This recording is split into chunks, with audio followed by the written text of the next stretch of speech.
네, 안녕하세요. 주부참치입니다. 오랜만에 영상을 올리는 것 같네요. 요즘 회사에서 일도 많고 바쁘기도 하고 저번 주에는 태국 출장을 또 일주일간 다녀오면서 영상이 많이 늦었습니다. 오늘은 12월 FOMC 회의에서 인하를 한 번 더 진행했지만 25년도 예상금리 인하가 4회에서 2회로 내려오면서 한 차례 주식시장에 큰 타격을 주었죠. 그 충격에 가장 타격을 입은 것은 배당주가 아닐까 싶습니다. 고금리가 유지될수록 배당 주식들은 관심도가 떨어질 수밖에 없겠죠. 그래서 오늘은 배당주의 대표인 리얼티 인컴 분석을 해보려고 합니다. 저도 보유하고 있고 많은 분들이 보유하고 있는 배당주인데요. 요즘 주가는 추풍 낙엽처럼 떨어지고 있습니다. 많은 분들이 걱정을 하고 있으실 테고 저도 135주를 보유 중이면서 현재 마이너스 12% 정도 평가 손실을 보고 있습니다. 근 10년간 저금리의 시대에서 이제 중금리 시대로 뉴 노멀이라고 하는데 과연 우리의 리얼티 인컴은 어떻게 될까요? 무슨 문제가 있는 것인지 어떻게 대처해야 하는 것인지 직접 확인해서 더 보유를 할지 매도를 해야 할지 확인해 보려고 합니다. 리얼티 인컴의 주가 현황입니다. 5년간 마이너스 25%인 상태인데요. 결국 코로나 전 주가 고점인 84불은커녕 코로나로 폭락 이후 제로금리가 진행되면서 반등했던 73불에도 한참을 못 미치는 주가 상태입니다. 비슷한 리테일 분야 리츠 기업들만 봐도 최악의 수익률인 것이죠. 그러다 보니 현재 최고의 배당률인 6%에 근접해 있는 상태인데 이건 반대로 최악의 주가 현황이라는 말도 되는 상황이다 보니까 많은 분들이 걱정이 많은 것 같습니다. 몇몇 리얼티 인컴 영상 댓글들을 보다 보면 25년도 더 떨어진다, 가능성이 없다 하는 댓글들을 많이 보는데 정말 그럴까요? 같이 한번 확인해 보시죠. 리얼티 인컴의 주가가 저렇게 하락하면서 배당률이 올라갔으니까 배당률을 자세히 보겠습니다. 최근 저점을 51불로 찍으면서 배당률 6%를 찍고 지금은 5% 후반에서 횡보 중인 상태입니다. 5년간 배당률 체크를 해보면 6%를 찍었던 적이 딱 3번이 있는데요. 바로 코로나로 주가 폭락이 있었을 때와 급격한 인플레로 정말 울트라 스텝이란 말까지 나오면서 폭풍 금리를 인상을 진행하면서 기준금리 5.5%라는 역사적 사건이 있었던 때와 바로 지금입니다. 그 말은 6%의 배당률은 반대로 주가의 지지도 된다는 의미인데요. 그렇기 때문에 저가 매수로 줍줍하시는 분들도 있는 것 같습니다. 저도 그 중에 하나이긴 합니다. 물론 저가를 완벽하게 맞출 수는 없으니까 제 배당률이 6%는 아니지만 현재 구간 자체는 매력적인 것은 맞는 것 같습니다. 다만 한 가지 아쉬운 건 배당 성장률인데요. 5년 평균을 확인하니까 2.84%로 다소 아쉬운 건 맞는 것 같습니다. 인플레이션이 보통 저희가 3% 정도로 잡으니까 인플레 해지도 안 되는 수준이네요. 제 수익률 현황입니다. 지금 배당주를 집중 모아가고 있는데 금리의 영향으로 주요 배당주 종목들의 수익률이 처참한 상황입니다. 올해 9월에 경기 침체 우려와 금리 인하를 시작하면서 이제 정말 금리 인하의 사이클이다 하면서 기대를 했었는데 배당주와 채권을 집중 사모았던 저는 수익률에 크게 뒤처져 버리긴 했네요. 이번 FOMC 회의에서 연준의 매파적 발언으로 더 충격을 받고 쓰러지긴 했지만 언젠가 금리 인하의 본격적인 사이클이 오길 기다리면서 높은 배당으로 버티고 있어야겠습니다. 줍줍의 기회라고도 생각할 수 있겠죠. 가끔 저에게 왜 기술주를 사지 않느냐라고 하시는 분들이 있습니다. 사실 올해 초까지만 해도 연금 계좌에서 나스닥도 들고 있었고 계속 일정 부분 수익 실현하고 다시 사면서 가져갔었습니다. 올해 하반기에 배당주에 더욱 집중을 하게 되었는데 기술주를 하지 않겠다는 마인드는 아닙니다. 다만 현재 제가 주식 비중을 가져가는 총액이 제가 생각하는 수준에는 못하기 때문에 현재 고평가되어 있는 기술주보다 저평가되어 있는 배당주에 먼저 집중해서 인프라를 쌓아두고 그 배당과 제가 매월 벌어들이는 월급과 월세 소득을 통해서 기술주를 분할 매수를 해야겠다 생각하는 중입니다. 화이자 천주 매집은 그 시작인 것이죠. 리얼티 인컴의 수량은 아직 목표를 세우진 않았습니다. 마음 같아서는 500주 정도 사두고 싶긴 한데 일단 만약 반등해서 60불 위에서는 살 생각이 없기 때문에 아마 횡보한다면 최소 300주까지는 모아볼 생각이긴 합니다. 그럼 정말 리얼티 인컴의 기업 분석을 들어가 보려고 하는데요. 사실 리츠 기업은 사업이 정말 단순합니다. 말 그대로 리츠, 부동산이기 때문에 결국 건물을 임대해서 임차인이 장기간 머물면서 꾸준한 임대 수익을 얻을 수 있다면 그만인 것이죠. 실적입니다. 매출액과 EPS를 체크해 봤는데요. 23년 4빌리언 달러, 40억 달러입니다. 대략 원화로 현재 기준으로 잡으면 6조 원 정도 되겠네요. 24년도 3분기가 1.2빌리언 달러이니까 아마 올해 연말 결산은 한 4빌리언 후반대 정도가 되지 않을까 싶습니다. EPS도 예상보다 못하지만 역시나 돈을 열심히 벌고 있는 상태입니다. 일반적인 미국 기업을 분석할 때 저는 EPS를 중심으로 보고 있습니다. 그런데 24년도 리얼티 인컴의 EPS는 1.12달러입니다. 배당 성향이 279%입니다. 내가 벌어들인 돈보다 3배에 가까운 돈을 배당으로 준다고? 이게 말이 돼? 이래서 주가가 하락하는 건가 싶으실 수 있는데 왜 이럴까요? 리츠 기업의 특성 때문에 그렇습니다. 대부분의 리츠 기업들이 이렇게 배당 성향이 높죠. 물론 리얼티 인컴이 좀 과하게 높긴 한데 아메리칸 타워도 배당 성향이 160%입니다. 사실 리츠 기업은 EPS보다 다른 중요한 지표를 활용하는데요. 확인하기에 앞서서 리츠 기업의 정의에 대해서 모르시는 분들도 있을 것 같아 짚고 넘어가 보려고 합니다. 저도 리츠 기업은 주력 투자 분야가는 아니고 이제 시작하는 단계라 열심히 찾아봤는데요. 요약하자면 자산과 수입의 75%가 부동산이어야 하고 순수이익의 90%를 주주에게 배당해야 합니다. 그리고 이렇게 하여 리츠 기업이 되면 법인세를 내지 않는다고 하는데요. 이건 저도 몰랐던 부분이긴 합니다.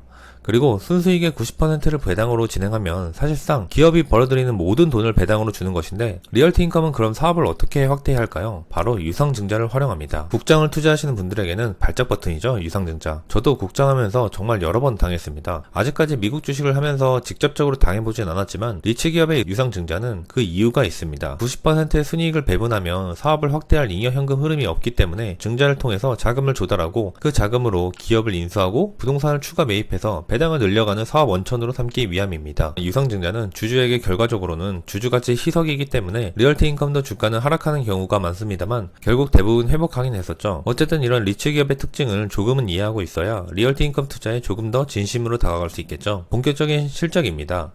24년 3분기 보고서를 가져왔는데요. 부동산 리츠 기업의 진짜 실적이죠. 바로 AFFO입니다. 조정 운영 수익이라고 하는데요. 리츠는 임대 수입이 가장 중요합니다. FFO는 단기 순이익에서 감가상각비를 더하고 자산 매각을 통해 얻은 손익과 손실 등을 더하는데요. 더욱 보수적으로 보기 위해서 AFFO는 FFO에서 반복적 자본 지출을 뺀 금액입니다. 일반적으로 부동산의 유지보수 금액 같은 것들이 들어가겠네요. 구체적인 계정들을 한번 찾아봤는데 잘 나와 있진 않습니다. 사실 굳이 안의 내용을 다 이해할 필요는 없지만 열심히 더 한번 찾아보려고 하는데요. 어쨌든 결국 AFFO라는 리츠의 조정 운영 수익은 결국 일반적인 기업의 EPS와 가장 유사한 개념이라고 보시면 됩니다. 그래서 AFFO의 성장률이 곧 배당을 줄 수 있는 성장률과 이어지기 때문에 아주 중요한 것이죠. 물론 그 부분도 리얼티 인컴 보고서에 나타나고 있고 연평균 CAGR로 5%를 자랑하고 있습니다. 그리고 추가로 배당 지급률이 중요한데요. 주당 FFO의 금액에서 지급 준비율을 곱하면 배당액이 되는 것입니다. 실제 계산해 보니까 이번 3분기 기준 리얼티 인컴의 배당액은 0.789달러인데 정확히 일치하진 않지만 거의 유사한 수치가 나오네요. 리얼티 인컴의 보고서에도 AFFO에 대한 이야기가 항상 나오고 있습니다. 지금까지 연평균 5%의 성장을 했다는 의미인데요. 전체 리츠 기업들의 성장률이 4.2%인데 리얼티 인컴은 5%라고 하는 강점을 설명하고 있습니다. 결론적으로도 23년 대비해서 24년도도 4.7% 정도 성장하였으니까 5%에는 묻히지 못했지만 연평균 성장률과 비교해보면 현재 실적으로는 큰 문제가 없어 보인다는 것이 제 결론입니다. 그런데도 왜 이렇게 주가는 매번 하락하는지 좀 속상한데요. 그 이유 중 하나는 금리로 보고 있는데요. 22년도 3월부터 본격적으로 금리 인상을 시작해서 최고점 23년 7월 5.5%가 될 때까지 겨우 1년 4개월이 걸렸습니다. 정말 매번 빅스텝이니 울트라 스텝이니 하면서 금리를 올렸던 시기에 리얼티 인컴의 차트를 보면 지하실에 지하실을 가버렸죠. 저 45불 최저점을 찍을 때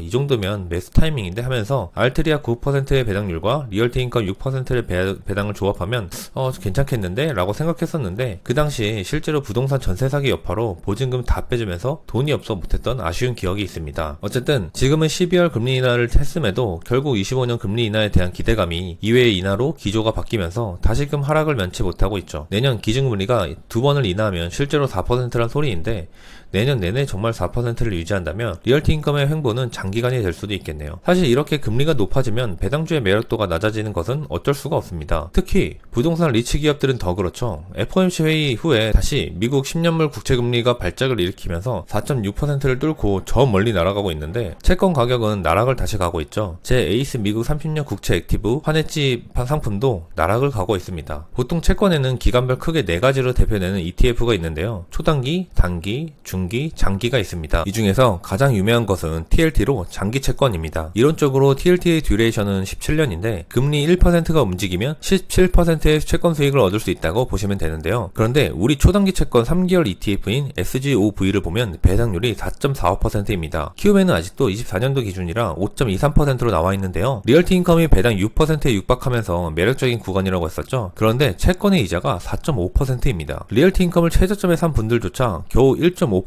차이인데요. 제 평가 기준으로 보면 배당률이 5.2% 정도인데 차이가 거의 없죠. 굳이 1%도 안 되는 배당률 때문에 리스크를 가져갈 필요가 없기 때문입니다. SGOV는 초단기 채권 채권으로 사실상 주가의 변동이 거의 없습니다. 리스크가 없다는 소리죠. 리스크가 없는 4.5%의 배당과 현재 주가가 하락으로 지하실이 어디인지 모르는 6%의 배당 주식 중에 어떤 게 사람들은 더 매력적으로 느낄까요? 이러다 보니까 계속 리얼티 인컴의 높은 배당률도 매력적이라고 생각하지 않는 사람들이 많이 있겠죠. 그럼 정말 리얼티 인컴은 채권보다 가치가 없을까요? 현재 거시 환경이 안 좋은 것은 맞습니다만 정말 순수 기업의 가치는 어떤지 확인해 보려고 합니다. 앞서 실적은 먼저 확인하였으니까 괜찮다고 보지만 리츠 기업의 분석은 일반 기업과 조금 다른 관점에서 바라봐야 합니다. 리얼티 인컴의 종합표인데요. 기업 가치는 83빌리언 달러네요. 대략적으로 현재 환율 기준으로 보면 한 120조 정도 됩니다. 임대 수익은 4.9빌리언 달러네요. 게다가 리츠 기업에게 아주 중요한 신용도도 높습니다. 신용률이 높다는 것은 자금 조달에 유리하다는 의미겠죠. 그리고 꾸준한 배당 성장까지. 실적에서도 봤지만 AI 기업처럼 폭풍 성장하는 섹터가 아니고 기술 기업도 아니지만 꾸준히 그리고 묵묵히 자기 사업을 해나가는 것을 보면 큰 문제가 다시 한번 봐도 없어 보입니다. 추가적으로 리얼티 인컴을 분석할 때 공실률 체크가 필수적입니다. 부동산 임대업이기 때문이죠. 저도 집에 6가구를 임대를 하다 보니까 공실에 대한 스트레스가 가장 큽니다. 만약 임대 중에 집에 문제가 생겨서 비용이 지출되면 그건 사실 수익에서 마이너스가 되는 부분인데 공실은 정말 순수 비용만 발생하기 때문에 더 큰 부담으로 다가오죠. 게다가 언제 들어올지 모르는 압박감도 정말 상당히 큽니다. 어쨌든 리얼티 인컴은 98%라는 높은 입주율을 기록 중입니다. 사실상 공실이 없는 것이나 마찬가지죠. 정말 대단한데요. 자료 만들면서 이 자료 보는데 정말 부럽다고 생각이 들기도 합니다. 물론 전 지금은 입주율 100%, 공실률 0%입니다. 이렇게 높은 입주율을 유지할 수 있는 이유는 리얼티 인컴의 임차인들 때문인데요. 그 누가 봐도 아마 여기서 3개 이상은 아는 기업들이 있지 않을까 싶습니다. 세븐일레븐, 홈디포, 테스코 등 다양한 리테일 기업들이 포진되어 있으면서 장기 임차를 하고 있습니다. 리얼티 인컴의 평균 입주 기간은 10년인데요. 이렇게 장기간 입주를 진행하다 보니까 당연히 공실률이 적은 것으로 생각하고 있습니다. 게다가 추가로 고금리 시대에도 이미 고정금리로 픽스금리가 97%가 세팅되어 있다고 하니까 금리 인상에 대한 부담이 생각보다 적을 것이란 것도 확인해 볼 수 있었습니다. 다만 저도 임대업을 하다 보니까 이건